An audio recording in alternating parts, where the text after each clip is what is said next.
화제의 뉴스를 살펴보는 뜬 뉴스 오마이뉴스의 이승훈 기자, 안녕하세요. 네, 안녕하십니까. 자, 새정치민주연합 안철수 공동대표 오늘 오전에 직접 청와대 면회실을 찾아가서 박근혜 대통령과의 면담 신청서를 작성했다면서요. 네, 그렇습니다. 안 대표의 청와대 방문은 사전 약속 없이 이루어졌습니다.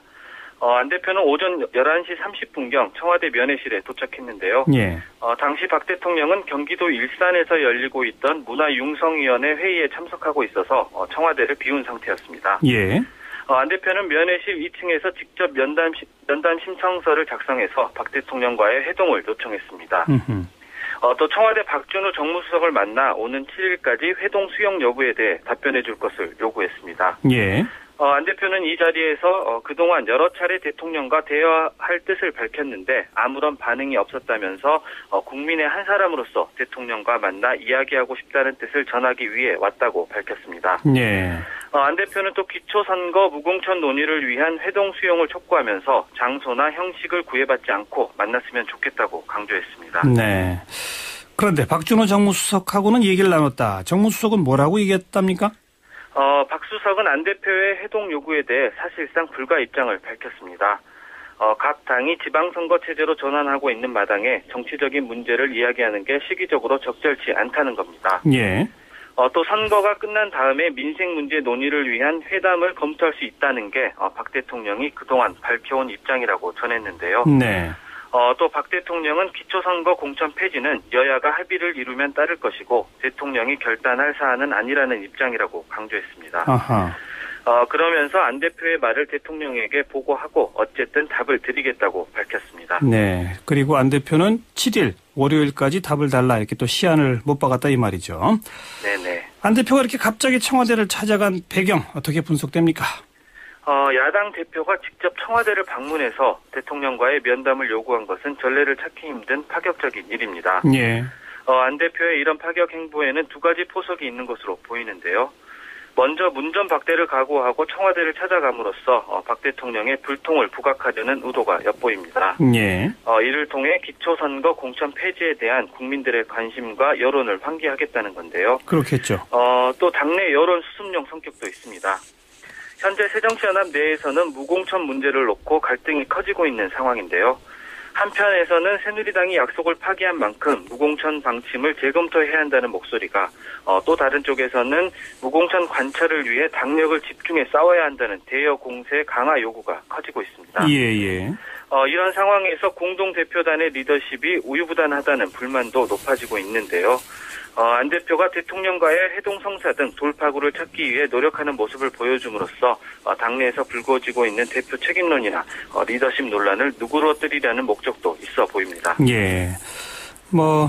만남이 성사될 가능성은 극히 미미해 보이긴 합니다만 아무튼 7일까지 또 청와대가 어떤 답변을 내놓을지 기다려 보겠고요. 그리고 새누리당 최경환 원내대표, 안철수 대표 연설 중에 왜 너나 잘해 이 소리 쳤던 거 결국 오늘 사과했네요. 네, 안 대표에게 너나 잘해라고 소리쳐서 막말 논란에 휩싸인 지 이틀 만인데요. 최 원내대표는 오늘 아침 회의에서 여당 원내대표로서 말의 품격을 지켰어야 했는데 그렇지 못해 송구스럽게 생각한다고 말했습니다. 네. 그런데 사과를 하면서도 나도 할 말이 많지만 이라는 말을 덧붙여 떨떠름한 속내를 드러내기도 했습니다. 예. 최 원내대표가 사과한 것은 여당 원내대표의 부적절한 발언에 대해 보수 언론까지 비판하고 나서는 등 여론이 악화되자 수습에 나선 것으로 보이는데요. 한편에서는 여전히 안 대표에 대한 불만을 여과 없이 드러내고 있기도 합니다. 네. 최 원내대표의 발언이 끝나자 홍지만 원내대변인은 최 원내대표가 사과하니 마음이 착잡하다면서 당시 안 대표의 발언에 대해 또다시 이따위 멘트라는 표현을 써서 비판했는데요. 아하. 새누리당은 이 표현이 문제의 소지가 있다고 판단했는지 공식 회의록에서는 이따위라는 표현을 삭제하기도 했습니다. 그리고 청와대 행정관들 5명 비위 혐의 또 추가로 드러났네요.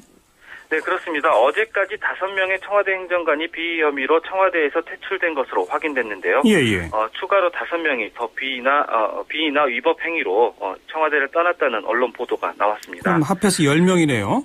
예, 그렇습니다. 추가로 드러난 5명 중에는 향응이나 금품 수수는 물론 간통죄로 피소된 경우도 있었습니다. 하하, 예. 또 사귀는 남성으로부터 그 4천만 원대 외제차를 선물 받고 매달 생활비를 받아 공무원으로서 품위를 손상시킨 사례도 적발됐습니다. 그래요? 또 국정원 근무 시절 정치 관여 의혹이 발견되거나 또 국가보안법 위반 혐의로 면직 처리된 경우도 있었습니다. 네. 추가로 확인된 이들도 면직 1명을 제외하고는 원 부처로 돌아가 별도 징계를 받지 않은 것으로 알려졌는데요. 지난해 청와대에서 퇴출된 공무원이 확인된 사례만 10명에 이르게 됐습니다. 그렇군요. 어제까지 5명 드러났던 것도 원래 부처로 원대 복귀를 시키고 그 자체가 징계다. 또 그 부처에서 징계해야 한다. 또 그 부처에서는 아니 청와대에 있을 때 일어난 일이기 때문에 우리도 모른다. 그렇게 핑퐁 게임 한다고 했는데 청와대가 각 부처에다가 징계하도록 지시를 내렸다고요? 네, 그렇습니다. 민경욱 청와대 대변인은 오늘 오후 브리핑에서 원 부처로 복귀한 행정관들에 대해 해당 부처가 사안에 따라 징계 조치를 취하도록 지시했다고 밝혔습니다. 네. 김기춘 비서실장의 지시에 따른 것이라는 설명이었는데요. 민 대변인에 따르면 그 김기춘 실장은 청와대 기강을 먼저 바로 세워야 각 부처의 기강을 세울 수 있다면서 앞으로 소속 직원의 비위에 대해 사안을 불문하고 엄단할 것이라고 밝혔다고 하는데요. 예. 앞으로 그 청와대는 비위 직원에게는 무관용의 원칙으로 대하고 관용이나 선처 요청은 받아들이지 않겠다고 밝혔습니다. 이처럼 청와대가 후속 조치에 나선 것은 마땅히 징계를 받아야 할 공무원들이 원 소속 부처로 돌아가 면죄부를 받은 것에 대한 비판 여론이 갈수록 커지고 있기 때문입니다. 예. 또 청와대에서 근무하다가 원대 복귀하는 것 자체가 하나의 징벌 조치라는 청와대의 인식에 대한 비판도 따가웠던 게 사실입니다. 그렇죠.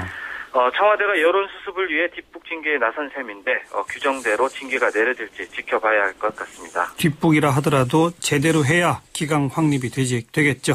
자, 수고하셨습니다. 네, 감사합니다. 오마이뉴스의 이승훈 기자였습니다.